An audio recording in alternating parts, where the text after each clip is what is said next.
Top quality और consistent performance के लिए सिर्फ सिल्वर पंप नाम याद रखना। સ્ટોક સ્પેસિફિક ફરી એક વખત નિફ્ટી રિયલ્ટી અને પીએસયુ બેંક્સ બંને આગળ વધી રહ્યા છે. સતત આ ફ્લેવર બની છે રવિ સર, નંબર 1. બીજું, પાછલા સપ્તાહનો ટોપ ગેઇનિંગ સેક્ટર છે નિફ્ટી રિયલ્ટી. આ અઠવાડિયે સતત ચોથો દિવસ કે રિયલ એસ્ટેટમાં બાઇંગ આવી રહ્યું છે. દિવસની શરૂઆત એકંદરે સારી કરી રહ્યા છે.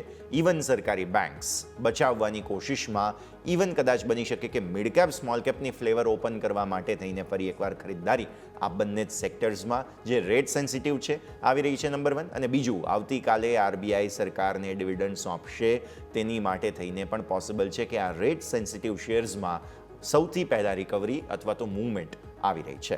રવિ સર, રેટ સેન્સિટિવમાં મુવમેન્ટ આવવાનું સૌથી મોટું રીઝન જાપાન અને યુએસ માર્કેટના ટ્રેઝરી માર્કેટની જે વોલ્ટાલિટી અને જે કોશિયસનેસ છે આપણા માર્કેટમાં આનો ઘણો મોટો ફાયદો થશે. ઇન્ડિયન બોન્ડ માર્કેટની જે સ્ટેબિલિટી છે અને જે પ્રોટેક્શન છે માર્કેટનું, કે કરન્સીનું હોય કે માર્કેટનું હોય, આ બંને થોડું ઇન્વેસ્ટરોને આકર્ષી શકે છે અને એના જ હિસાબે રેટ સેન્સિટિવ છે ત્યાં સુધારો છે. હવે આપણી બોન્ડ yield શું કામ નીચે છે એનું રીઝન પોઝિટિવ છે ઇન ટર્મ્સ ઓફ ઇકોનોમી, કારણ કે આપણી જે બોન્ડ yield નીચે છે કારણ કે આપણે ઇન્ટરેસ્ટ રેટ કટ સાયકલમાં છીએ અને રિઝર્વ બેંક ઓર જૂનની મિટિંગમાં ફરીથી એક ઇન્ટરેસ્ટ રેટ 25 બેઝ પોઈન્ટથી કટ કરી શકે છે. તો આ એક પોઝિટિવિટી છે આપણા માટે.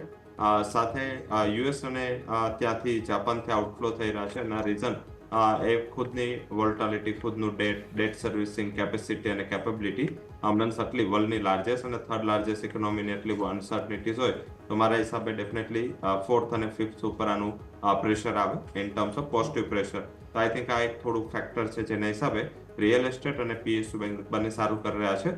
રિયલ એસ્ટેટમાં છતાં જેટલી જોઈએ એટલી તેજી ના આવે, કારણ કે એનઆરઆઈના રેમિટન્સ ઉપર જે 5% ટેક્સની યુએસએ વાત કરી ત્યારે થોડું લાસ્ટ વીકમાં એક મોમેન્ટમ નીચે રહ્યું હતું લાસ્ટ ટ્રેડિંગ સેશનમાં, બટ આ વીકમાં ફરીથી સ્ટેબિલિટી લઈ લીધી છે, કારણ કે જો 10% ગેઇન મળતો હોય એમાં 5% રેમિટન્સ આપવા પડે તો ઇન્ડિયન એનઆરઆઈ માટે તો ખાસા મોટું ઇસ્યુ ના ગણી શકાય. અને આમાં જોઈએ તો આઈ થિંક એનઆરઆઈ છે એ ટેક્સેશન બાબતમાં એમનું ઓછું રૂખ હોય છે. એમનું બેઝિકલી ઇન્ડિયામાં ઇન્વેસ્ટ કરવાનું એક જ રીઝન કેપિટલ ગેઇન હોય છે.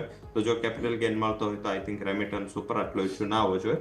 સેકન્ડ કે મીન્સ કે આજે જે માર્કેટ છે એને શરૂઆતથી આટલું ખરાબ રિએક્શન આપ્યું છે તો મારા હિસાબે લેટર ઓન મિડ કેપ કંપનીઓ છે એ થોડી સ્ટેબલ થવાની ટ્રાય કરશે.